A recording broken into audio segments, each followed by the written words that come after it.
Hi friends, ఈరోజైతే నేను ఇంట్లో గీ ఎలా ప్రిపేర్ చేస్తానో చూపిస్తా అండి.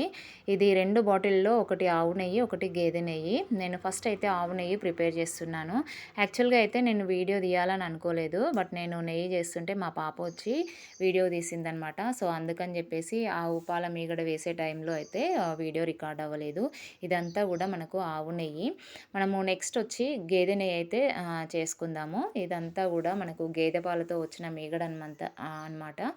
సో మనం పాలను వేడి చేసి చల్లారిన తర్వాత ఫ్రిడ్జ్లో స్టోర్ చేసుకుంటే దానిపైన ఒక థిక్ లేయర్ అయితే వస్తుంది.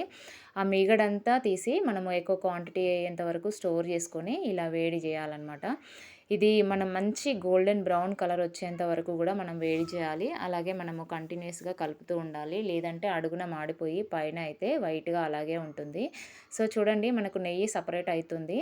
ఇది ఇంకా కూడా మంచి గోల్డెన్ బ్రౌన్ కలర్ వచ్చేంత వరకు కూడా వేడి చేయాలి. ఆ తర్వాత స్ట్రెయిన్ చేసుకోవాలి. సో చూడండి, ఇది గేదె పాలతో వచ్చిన నెయ్యి అనమాట.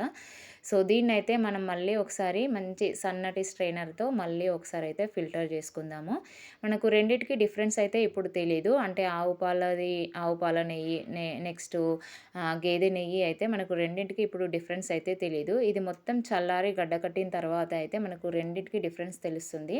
అంటే మనకి ఆవు పాల మీగడ వచ్చి లైట్ ఎల్లో కలర్లో ఉంటుంది. అలాగే నెయ్యి కూడా మనకు లైట్ ఎల్లో కలర్లో ఉంటుంది. గేదె పాల మీగడ అయితే మనకు వైట్ కలర్లో ఉంటుంది. అలాగే నెయ్యి కూడా వైట్ కలర్లో వస్తుంది.